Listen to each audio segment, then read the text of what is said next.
What is going on, everybody? It is Dylan with Astrodfs bringing you a brand new video. Today's video, I'm going over my top 10 fantasy wide receivers for the 2024 season. So, starting off with CeeDee Lamb, right? I think this is most people's number one wide receiver. You could go Tyreek Hill, some people are going there, but I'm going to stick with CeeDee Lamb as long as he is on the Dallas Cowboys, which I can't see a scenario that he's not. Jerry Jones is just going to have to bite his tongue and pay the man. Like, apparently he's been offered 33 ish million, 32 somewhere around there. He wants to be the highest paid wide receiver, which is understandable. But yeah, Dallas still has, they play in a division where you play the Giants and the Commanders, uh, combined four times. That's always a plus. You look at the rest of the schedule; they have a very, I won't say cakewalk schedule, but for the Dallas Cowboys, they have a really good schedule, and that's why CeeDee Lamb is the wide receiver one for me. Then wide receiver two, this is where I get different than most people. Most people have Tyreek Hill. I'm going Jamar Chase as my wide receiver two. You look at the Bengals schedule, you look at the wide receiver strength of schedule, and it favors Cincinnati. Now, I'm very high on Cincinnati this season. I think Joe Burrow healthy, with Jamar Chase and T. Higgins both wanting to get paid, like Joe Burrow is going to do what Joe Burrow does to get these guys paid. You go look, and when Joe Burrow is healthy, he is a top five quarterback in the league. And it is not even a debate. He is a top five quarterback, which means this offense is a top five offense, right? I think the run game probably takes a hit from Mixon. So we'll see that how that kind of goes into their play this season. But I mentioned they add someone like Mike Gesicki, which isn't really. It just kind of makes their tight end room, I don't know, a little more balanced, I would say, with who they have with Tanner Hudson, another guy. But overall, I think Jamar Chase, T. Higgins, both do for some really big things this season. And that's why he's my wide receiver two. Wide receiver three, Miami, another team that has a fairly easy schedule. When you play a team like New England twice a season, that always helps, right? Those are some easier games on you. But the Bills, their secondary took a hit, right? Their defense kind of took a hit overall, which is good for someone like Tyreek Hill. But you see what Tua has been able to do with Tyreek Hill. You see what Tyreek Hill just is utilized in, right? I think they boost their defense quite a bit. In my opinion, for who they acquired in the offseason through the draft and free agency. They had Odell Beckham Jr. I mentioned is a guy that I don't have big expectations for this season, but he is a threat, right? I think depending on how they get this wide receiver room, he can be a threat. They add Jonnu Smith, who had an up season in Atlanta. They add Jalen Wright to the running back room, so really trying to strengthen that running back room with speed. But Tyreek Hill is number three, right? I just don't. I think they try to establish a run. I know one of their biggest things last season was running backs getting hurt, but I think Miami's still going to throw the ball a lot, right?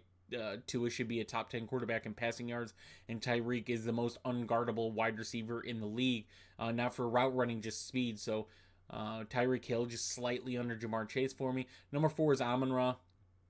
Detroit, they lose Reynolds, which is a big hit. Their offensive line is still amazing. Laporta's gotten another season on him. Jameson Williams hopefully steps up for the wide receiver two role and helps Amon-Ra, right? If you have a deep threat like Jameson Williams can be, it makes it easier for Amon-Ra to just attack under the middle like he has been. One of the best route runners. Tongue twister there for me. One of the best route runners. You look at Detroit's schedule, another favorable schedule for Detroit and the pass catchers for Detroit. So I'm going to run just a big reception guy. Hopefully some touchdown upside this season as well. We'll have to see what Jahmyr Gibbs' injury, impacts Detroit. They still have David Montgomery, who is an efficient running back. So Amon-Ra in number four. And then A.J. Brown, wide receiver five. I'm really high on Philly's passing game this season as well. I think if Jalen Hurts has an offensive coordinator that can kind of unleash it, they brought him in, right? So A.J. Brown, Devontae Smith, right? Well, you get some competition for the wide receiver three spot finally, to where you get some names in there. I imagine they're going to get somebody solidified that helps A.J. Brown and Devontae Smith out. Dallas Goedert still a reliable tight end in the league. Obviously, you lose Jason Kelsey, which I think is just a slight hit to their offensive line. I don't think it's going to be as impactful as others believe. But their running game gets just a little more efficient with an upgrade from Saquon, from DeAndre Swift. So A.J. Brown, wide receiver 5 for me. And yet again, most of these guys that are on this list have very easy schedules. So that's one thing that makes these wide receiver plays even that much better is you just look at the teams, and then you look at the teams, you look at the corners they're going against this season, and they're favorable for a lot of these guys. Number 6 is Garrett Wilson from the Jets. Garrett Wilson is a guy that is gonna be in competition with the rest of these guys. I have him over Justin Jefferson. If Aaron Rodgers is healthy, we're going to see Garrett Wilson be the wide receiver he should be, right? We've seen Garrett Wilson, we've seen Drake London. For the matter of that, we've seen Chris Olave. These receivers get disrespected by bad quarterback play, right? So if Aaron Rodgers is healthy, right, the offensive line gets better. They add more, they add another good running back behind Breece Hall. Tight end room with Tyler Conklin, I'm not the most confident with. Aaron Rodgers is not a tight end thrower, though. They add a wide receiver in the draft. They add Mike Williams in the offseason. They still have Allen Lazard, who him and Rodgers had a special connection in Green Bay before they both left. I think that just helps Garrett Wilson that much more. And not to mention how good their defense is, right? You look at how good their defense could have been if they had better offensive play. So I think overall Garrett Wilson is in for a big season. That's why he's my wide receiver 6. Wide receiver 7, Justin Jefferson. He might fall down more in my rankings, right? J.J. McCarthy out, right? Unfortunately for those people that wanted to see J.J. in Minnesota, I wasn't high on him. But you get Sam Darnold, right? That's just not good for Minnesota, unfortunately. Obviously, you still have their defense, who just added Stephon Gilmore, very good defensive coordinator. That's going to do things to try to keep the offense on the field. You still have Aaron Jones. You still have Jordan Addison. Tristan Jackson is killing it in the preseason, making a competition with Naylor and Powell. I think they're going to have a nice wide receiver room in Minnesota. The only thing is quarterback play. And we've seen it. Like I just said, Garrett Wilson, Drake London, Chris Olave. Like Chris has had Derek Carr, which is an efficient quarterback, but Drake London, Garrett Wilson really haven't had that. So we've seen bad quarterback play and how that affects wide receiver. Obviously, it is still Justin Jefferson. He is a top 5 wide receiver in the league, easy, but the quarterback play will hurt him.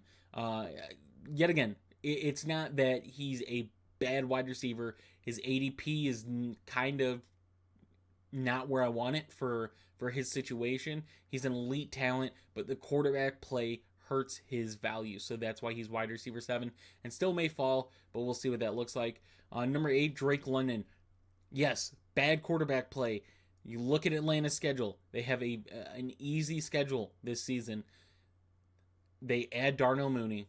They, of course, add Kirk Cousins, who we'll see what that injury does. Even then, they have Michael Penix, who looked good last week. For some reason, he didn't play in week 2. But Michael Penix was there. You still have Taylor Heineke. That's going to be, like, their quarterback room is going to be solid enough, finally, to make Drake London have a way better season, right? Kyle Pitts, Bijan, Tyler Algier, Darnell Mooney. Right, like, these guys, this is the best version of their offense they've had since Drake London has been drafted. So I'm very hopeful on Atlanta's offense kind of taking that bump and Drake London emerging, and we finally get to see what his ceiling can be, right? Now, it relies upon him and what he does, but I think with the situation they have, the division they're in, Drake London could explode. And then another division opponent, Chris Olave in New Orleans, right? Chris Olave, the number 1 clear-cut receiver on his team. You go look at the talent around him. That offense is not pretty. He's going to be targeted a lot, right? We've seen someone like Amon-Ra, who Amon-Ra was the only pass catcher on the team. Killed it, right? I think Derek Carr is still a good quarterback in the league. He's not a guy that is going to be explosive. He's a good check down, just move the sticks quarterback, and Chris Olave fits that. Shaheed took a step up. We could see someone like A.T. Perry take a step up. Their running back room, I still think, is solid, and they get a new offensive coordinator. So I think there's a lot to look forward to in Chris Olave in New Orleans Saints. Not taking as big of like a Jets offense kind of taking it, or an Atlanta, right? You still have Derek Carr. You still have a shaky offensive line. Don't know what the run game is going to look like.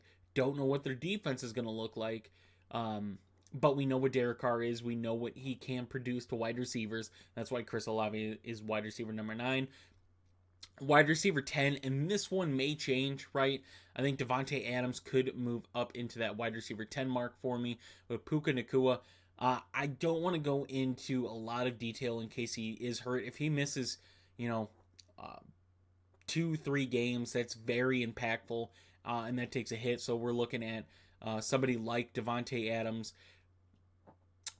I don't know if I'm ready to put Marvin Harrison Jr. in that top 10 discussion. Michael Pittman is probably there, but Puka Nacua in the Rams, I'm very, very lower on the Rams than most. I think they're going to have another off season, right? They lose a coordinator. They lose the best defensive player in the league in Aaron Donald, right? The impact that Aaron Donald has, I think, was probably the most impactful on any team. They lose that, right? They kind of replace it in the draft. They add Blake Corum to their offense. They add Parkinson, who I think is a pass blocking, run blocking tight end. Tyler Higbee, don't know when he's going to come back. But Puka Nacua, we saw what he can be. We saw, rookie records destroyed by Puka Nacua. It's just, I don't think that repeats itself, right? I think defenses are going to try to find a way to slow down Puka. That's the beauty of a rookie season, right, though, is teams try to figure it out during the season, but when you get an off season, right, you have those coordinators, you have those assistants looking at, what their strengths are, how they did it. They can try to play around it and figure it out. It may work, it may not work, but an off season where Puka Nacua could miss some games, and for where he's at in ADP wise, I'm just not taking it. I'm taking guys that are healthy, that I think are in just a little bit stronger offenses, right? Matt Stafford, still Hall of Fame quarterback. He is getting up there in age, though. That offensive line is worrisome. If Puka does play the whole season, that's why he's still my wide receiver 10. It's just where his ADP is, the injury, and where I have the Rams at this season, he's just not fully there. So that is my top 10 wide receivers. Obviously, you guys could see 11, 12, and 13 here. I'm not hiding anything. If you guys are interested in getting my full rankings, they are in our Discord. Very cheap subscription package. So click the link in the description. And I will see you guys in the next one.